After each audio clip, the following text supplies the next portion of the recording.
Hello friends, నేను మీ శ్రీదేవిని. Welcome to recipe box Telugu channel. ఈరోజు నేను మీకు ఎగ్ చీజ్ పరోటాని ఏ విధంగా ప్రిపేర్ చేసుకోవాలో చూపించబోతున్నానండి. చీజ్ వేస్ట్ చేసుకోవడం వల్ల పిల్లలందరికీ కూడా ఈ పరోటాలు తప్పకుండా నచ్చుతాయి. చాలా టేస్ట్గా కూడా ఉంటాయి. చేసుకోవడం కూడా చాలా ఈజీ అండి.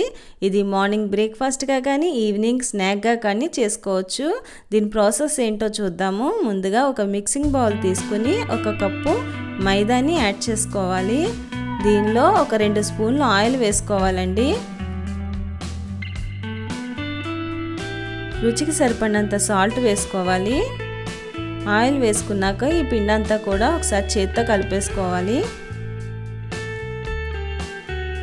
ఇలా బాగా కలుపుకున్న తర్వాత దీనిలో కొంచెం వాటర్ని యాడ్ చేసుకుంటూ ఈ పిండిని చపాతీ ముద్దలాగా కలుపుకోవాలి. పిండిని మరీ గట్టిగా కలుపుకోకూడదండి, సెమీ సాఫ్ట్గా కలుపుకోవాలి. ఒక 5 మినిట్స్ పాటు ఈ చపాతీ ముద్దని బాగా ఇలాగా మనం చేత్తో ప్రెస్ చేసుకుంటూ కలుపుకోవాలి. దీనిలో ఒక స్పూను ఆయిల్ అప్లై చేసుకోవాలండి. ఇలాగ అప్లై చేసుకున్న తర్వాత మనం ఒక మూత పెట్టేసి 15 మినిట్స్ పాటు పక్కన పెట్టేసుకోవాలి. ఈలోపు స్టఫింగ్ ప్రిపేర్ చేద్దాము. ఒక బౌల్లోకి ఒక 3 ఎగ్స్ తీసుకుని బీట్ చేసుకోవాలి. దీనిలో ఒక spoon red chilli flakes add చేసుకోవాలండి. అలాగే 1/2 కప్పు క్యారెట్ వేసుకోవాలి.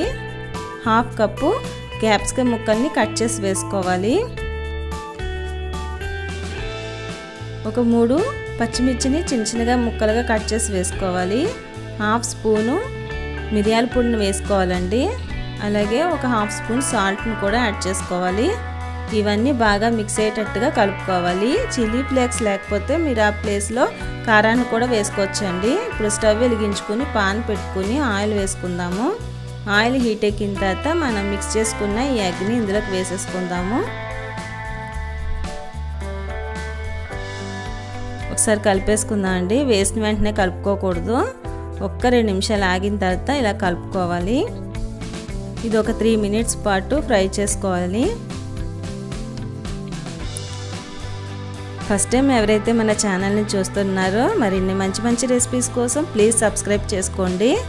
అయిపోయిందండి. స్టవ్ ఆఫ్ చేసేసుకుని ఒక ప్లేట్లోకి తీసేసుకుందాము.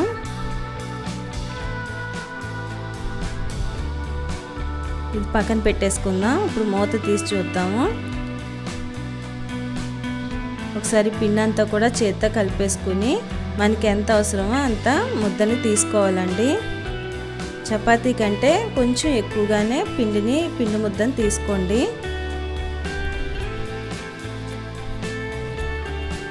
దీన్ని ఇప్పుడు చపాతీ కర్రతో ప్రెస్ చేసుకుందాము.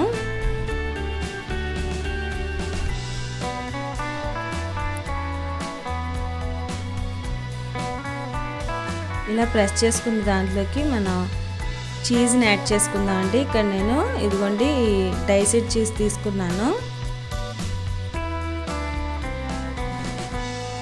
ఇలాగా చీజ్ని ఫస్ట్ చీజ్ వేసుకోవాలి.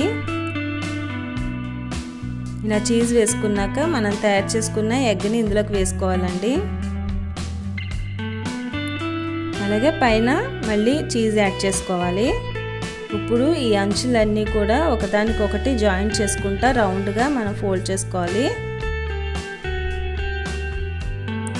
ఇలా రౌండ్గా చేసేసుకోవాలండి. ఇప్పుడు దీనిపైన పొడిపిండి జన్నుకుని ప్రెస్ చేసుకుందాము చపాతీ కర్రతో.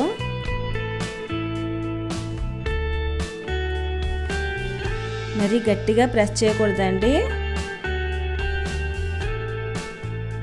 గట్టిగా ప్రెస్ చేస్తే లోపల పెట్టిన స్టఫింగ్ బయటకు వచ్చేస్తుంది. ఇలాగా స్లోగా మనం చేసుకోవాలి. అలాగే ఇది మందంగానే చేసుకోవాలండి. చపాతీ చేసుకున్నట్టుగా పలుచగా చేసుకోకూడదు. మన ఛానల్లోని ఆనియన్ సమోసాని కూడా వీడియో పోస్ట్ చేశానండి. ఎవరైనా చూడని వాళ్ళంటే ఆ వీడియో లింక్ ఇస్తాను, చూడండి డిస్క్రిప్షన్లో. ఇప్పుడు పెనం పెట్టేసుకుని ఆయిల్ యాడ్ చేసుకుందాము. మనం తయారు చేసుకున్న ఈ చపాతీని దీనిపైన వేసేసుకుందామండి. మంటని మీడియం ఫ్లేమ్లో పెట్టుకుని కాల్చుకోవాలి. ఇలా ఒక పక్కన కాలిన తర్వాత మనం రెండో వైపును కూడా టర్న్ చేసేసుకుందాము. రెండో వైపును కూడా బాగా కాల్చుకోవాలి. రెడీ అయిపోయిందండి మన ఎగ్ చీజ్ పరోటా అనేది. మనం స్టవ్ ఆఫ్ చేసేసుకుని ఒక ప్లేట్లోకి తీసేసుకుందాం. మిగతావన్నీ కూడా ఇదే మాదిరిగా చేసుకోవాలి. ఈ ఎగ్ చీజ్ పరోటా మనకి టమాటా సాస్తో కానీ గ్రీన్ చట్నీతో కానీ తింటే చాలా బాగుంటుందండి. ఇలాగా పీసెస్ కింద కట్ చేసి ఇస్తే పిల్లలైతే ఇష్టంగా తినేస్తారు. మరి నేను చేసిన ఈ రెసిపీ నచ్చినట్లయితే ప్లీజ్ లైక్ చేయండి. మీ ఫ్రెండ్స్కి ఫ్యామిలీ మెంబర్స్కి ఈ వీడియోని షేర్ చేయండి. మీరు కూడా ట్రై చేసి ఎలా వచ్చిందో కామెంట్ సెక్షన్లో కామెంట్ చేయండి. Thank you for watching.